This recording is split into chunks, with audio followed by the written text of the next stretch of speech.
हमारे पूर्वज कहा करते थे कि 100 दवा की एक दवा है, संयम। लेकिन आज की इस भागदौड़ भरी जिंदगी में लोग संयम शब्द का अर्थ ही भूल गए हैं। साथ ही कहा भी जाता है कि जहाँ संयम नहीं होता वहाँ गलतियाँ होना स्वाभाविक है। ऐसी ही कुछ गलतियाँ हम अपने शरीर के साथ भी कर रहे हैं। हमें क्या खाना है, कब खाना है, कैसे खाना है, इसकी सही जानकारी ना होने के कारण हम जाने अनजाने में शरीर के अंदर जहर डाल रहे हैं। यूँ तो जहर का स्वाद कड़वा होता है, लेकिन चकाचौंध भरी इस दुनिया में एक जहर का स्वाद मीठा भी है, जो आप निरंतर अपने जीवन में उपयोग करते हैं, जिसे हम सब प्यार से चीनी कहते हैं। तो आइए इस मीठे जहर के बारे में थोड़ा समझ लिया जाए।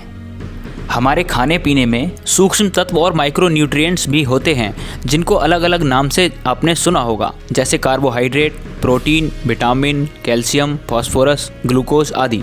इनमें से सबसे अधिक जो शरीर के काम आता है वह है शक्कर तत्व। आप इसे ग्लूकोज भी कह सकते हैं। अंत में भोजन की सारी ऊर्जा शरीर में ग्लूकोज के रूप में ही संचित होती है। शक्कर तत्व के संबंध में आयुर्वेद में एक सूत्र है, जिसके अनुसार कोई ऐसी चीज भोजन में ना मिली हो जो शरीर को शक्कर से मिलने वाली तुरंत ऊर्जा में कोई रुकावट उत्पन्न करे। जब इस संबंध में देश की सबसे बड़ी प्रयोगशाला CDRI के वैज्ञानिकों से पूछा गया कि हमारे आज के भोजन में ऐसी कौन सी चीज़ें मौजूद हैं जो शरीर को मिलने वाली प्राकृतिक शक्कर में रुकावट डाल रही हैं, तो उनके जवाब चौंकाने वाले थे। सभी वैज्ञानिकों के अनुसार वह कुछ और नहीं बल्कि चीनी ही है।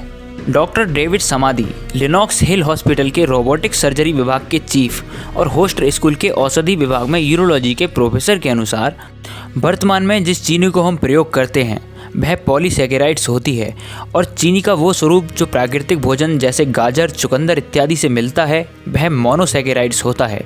चीनी से मिलने वाली पॉलीसैकेराइड्स भोजन से प्राप्त होने वाली मोनोसैकेराइड्स के पाचन में सबसे ज़्यादा बाधा उत्पन्न करती है। फलस्वरूप शरीर के अंदर इंसुलिन नामक हार्मोन पैदा करने वाली ग्रंथि को ज़्यादा कार्य करना पड़ता है और अधिक मात्रा में इंसुलिन उत्पन्न करती है। आवश्यकता से अधिक यही इंसुलिन शरीर में डायबिटीज़, हार्ट अटैक, नपुंसकता, आंखों का कमजोर होना इत्यादि अनेक प्रकार के रोगों का कारण बनता है। और लंदन के प्रोफेसर जॉन यूटकिन के अनुसार हृदय रोग के लिए जितनी चर्बी जिम्मेदार है उतनी ही जिम्मेदार चीनी भी है। कॉफ़ी पीने वाले को कॉफ़ी इतना नुकसान नहीं करती जितनी उसमें घुली चीनी करती है। डॉक्टर सुरेंद्र प्रसाद के अनुसार सफ़ेद चीनी को चमकदार बनाने की क्रिया में चूना, carbon dioxide, calcium, phosphate, phosphoric acid, ultramarine blue तथा पशुओं की हड्डियों का चूर्ण उपयोग में लिया जाता है।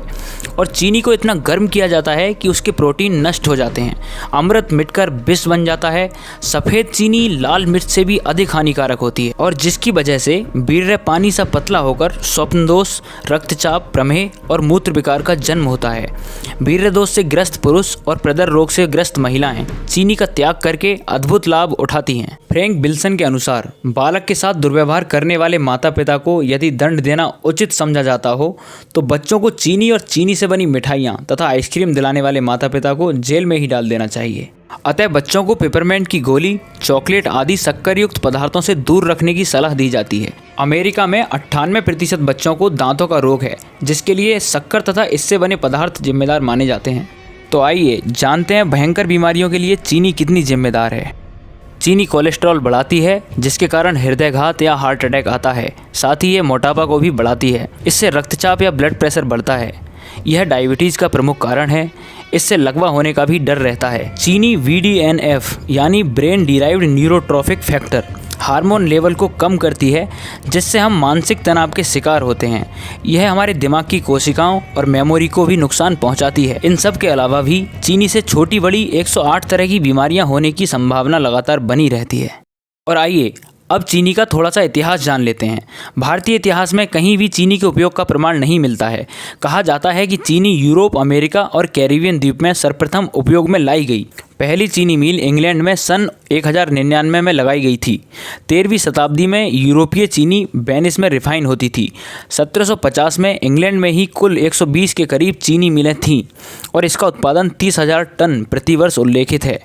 निरंतर किए गए शोध और इतिहास के खंगालने से पता चला है कि भारत में चीनी महज 200 वर्ष पूर्व आई। चीनी बनाने की सबसे पहली मील भारत में अंग्रेजों ने 1868 में लगाई थी और आजकल इन मीलों में बनाई जा रही चीनी में लगभग 23 प्रकार के केमिकल मिलाए जाते हैं, जो शरीर के अंदर चले जाते हैं लेकिन आसानी से बाहर नहीं निकल पाते। इसके कारण शरीर में टॉक्सिक पदार्थों की मात्रा बढ़ी रहती है, जिससे शरीर में नित्य नए रोग उत्पन्न होते रहते हैं। भारतीयों को शारीरिक और आर्थिक रूप से कमज़ोर बनाने के लिए षड्यंत्रों के तहत चीनी नामक जहर की घुसपैठ कराई गई। अंग्रेजी सरकार ने गुड़ बनाने वाली भट्टियों और केंद्रों को गैरकानूनी करार देकर जबरन चीनी का प्रचलन शुरू कराया, जिसका दंड हम आज तक झेल रहे हैं।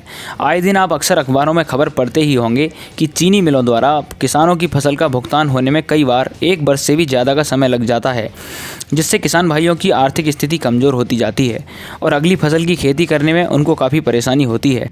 चीनी मिल कहीं ना कहीं गुलामी की एक प्रक्रिया है, जिसमें किसानों को एक षड्यंत्र के अंतर्गत एक केंद्रित बड़े कारखाने व उद्योग की संरचना में आना पड़ता है। पहले किसान स्वयं ही गुड़ या शक्कर का निर्माण अपने घरों में आसानी से करते थे, जिससे उनको अपने गन्नों को कहीं लेकर नहीं जाना पड़ता था। साथ ही उसका मूल्य तय करना भी उनके हाथ में होता था। परंतु जब से चीनी मिलें देश में बड़ी मात्रा में लगी हैं, तब से किसान इस व्यवस्था के कारण लगातार कर्ज में फंसता चला जा रहा है। गुड़ का भारतीय समाज में विशेष महत्व रहा है। पुराने ज़माने में लोग गुड़ का ही सेवन करते थे, क्योंकि गुड़ एक ऐसा विकल्प है जो बिना किसी जहर के सीधे सीधे बनता है। ये सेहत व स्वास्थ्य के लिए अनेक दृष्टिकोण से लाभदायक है। गुड़ और खांड खाने के फायदे। माता और बहनों में अमूमन लौह तत्व की कमी पाई जाती है। ऐसे में कई बार मासिक धर्म में परेशानी हो जाती है। वे यदि गुड़ का नियमित सेवन करें तो उन्हें अवश्य लाभ मिलेगा, क्योंकि शरीर में खून की कमी की वजह से आयरन की मात्रा भी कम हो जाती है। साथ ही गुड़ हीमोग्लोबिन की समस्या को भी दूर करता है। गुड़ में कैल्शियम की मात्रा पाई जाने की वजह से बच्चों की हड्डियों व दांतों को मजबूत करता है। सर्दियों में गुड़ की चाय स्वास्थ्यवर्धक मानी जाती है। भोजन के बाद थोड़ा सा गुड़ लेने से गैस की समस्या नहीं होती। चावल के साथ गुड़ खाने से भोजन सुपाच्य व स्वादिष्ट होता है। 5 ग्राम सौंठ 10 ग्राम गुड़ के साथ लेने से पीलिया रोग में लाभदायक होता है।